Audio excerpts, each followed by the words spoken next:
What's up, everybody? This is Seadub, and I'm here to make my first video and talk to y'all about some things. I'm out here right now by the Arkansas River. A great backdrop to sit and think about things, think about life, and where we're at and where we're headed. And I think that's an important thing to think about, is where we're headed in all of this. Right now, I think a lot of us are living life not in charge of their own decisions, but we get the decisions made for us by other people. So we end up living a life that we would never choose for ourselves. And I think there's power in taking back the right to choose how you want to live your life. And I want to talk about my own struggle.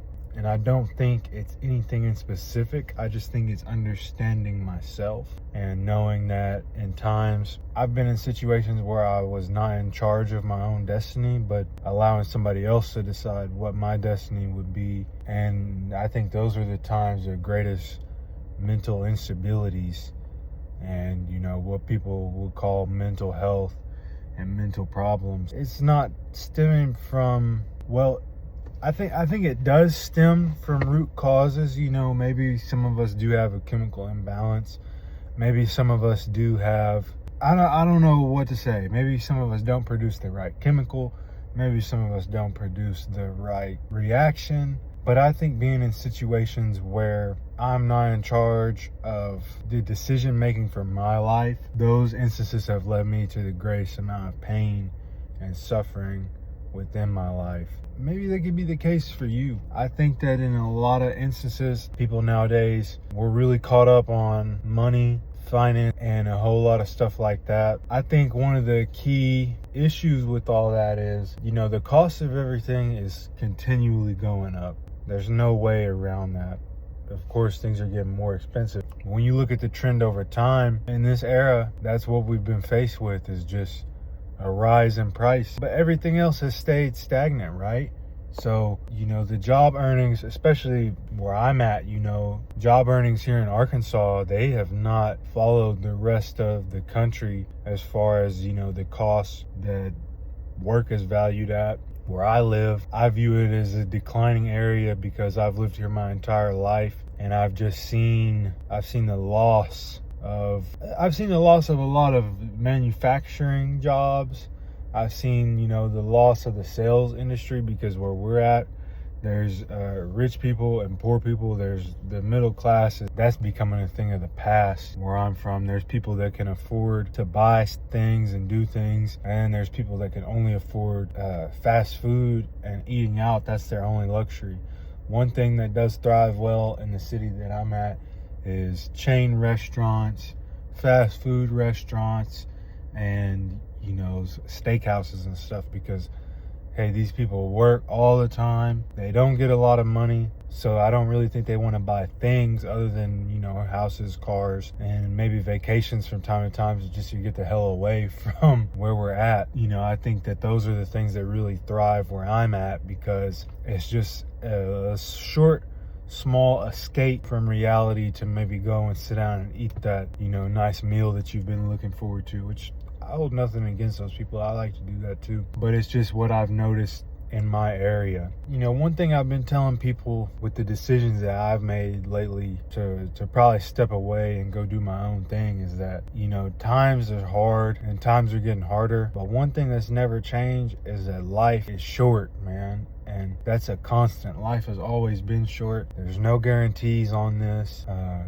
You can go and work 9 to 5 or 5 to 3 or 6 to 4. You name it. You name the schedule and stuff. That's always going to be there. But what's not guaranteed to be here is health, the ability to do what you want, the time you have with your family, the time you can spend with the people that care about you and the people that you care about. Let's be real, we're all out here taking that for granted because we're so caught up and wrapped up in the financial aspects of this world. And the money is becoming worth less and less. But the way I see it is, the less they value the money, the more valuable the time becomes, because that time is not a fair exchange for the money. So that's the way I see it, is I would rather have the time to spend with the people that I care about than exchange my time for the little bit of money that they want to give. The other flip side of that is, if you have passion, that can be a way for you to make the income, and you need to stand on that, because it's like I was saying in the beginning, the times that have caused me the most amounts of pain are,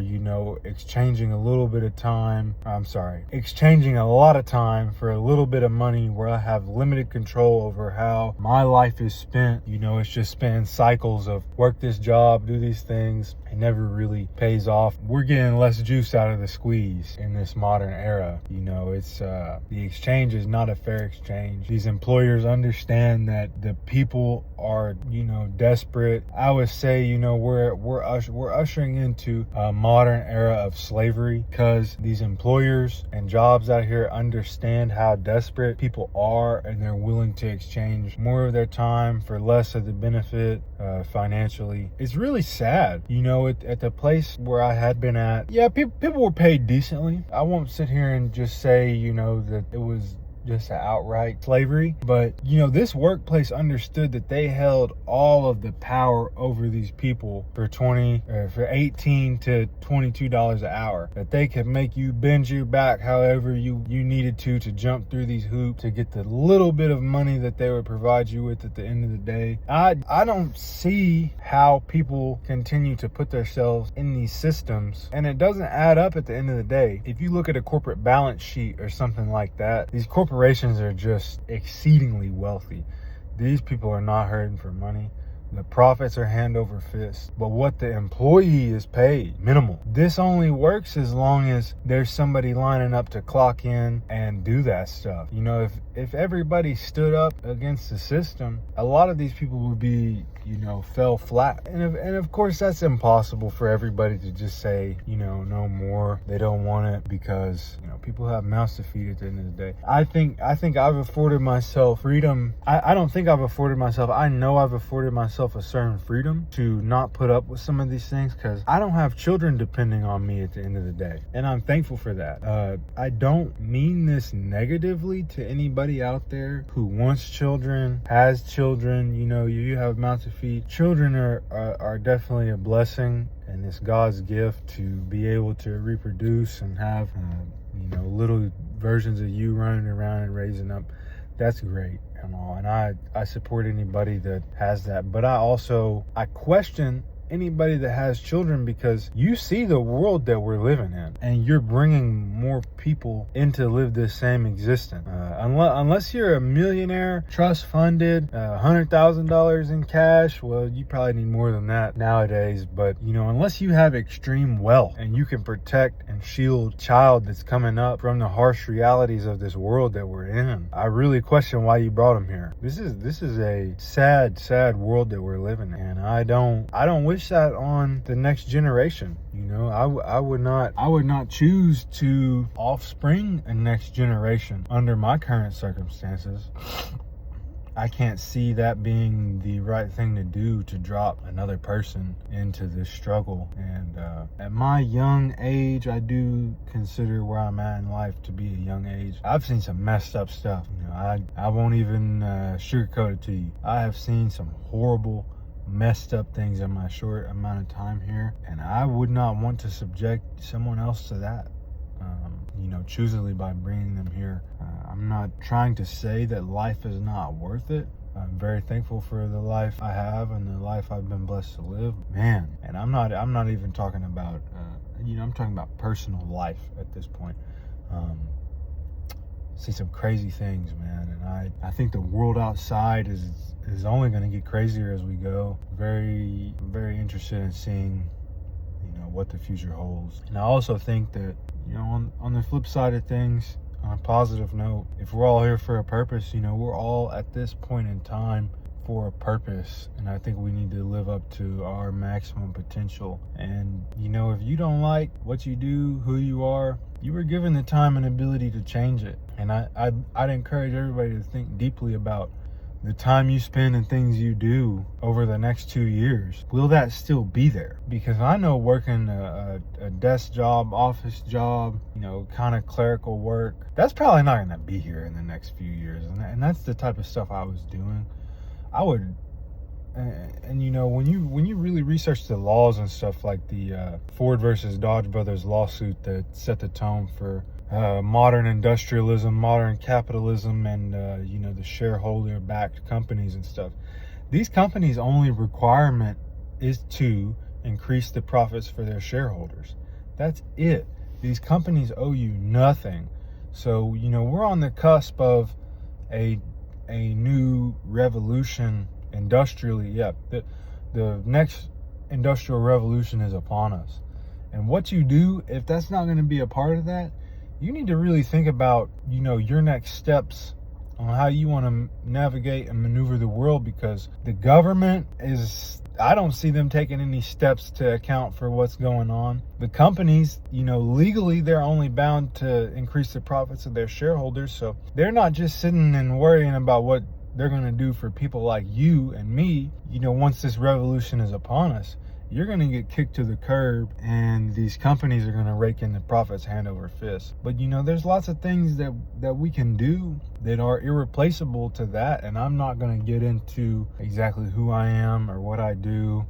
Of course, some people will find me out on here and you'll know who I am and what I do. But what I do is not replaceable by an AI or a computer or anything like that. And I'm absolutely working to build systems that use those things to boost what I do and give it to the broad population as well, because I know that there are ways to help the world. I want to help people be their best selves more than anything. And I think that's my ethos is, how do I help people rise to the highest occasion? You have to be world class in your mind, right? I think what I'm trying to say is, when you are at your highest level mentally, you can transfer that into the real life. But when you are at your low mentally, you're not going to perform on the highest level.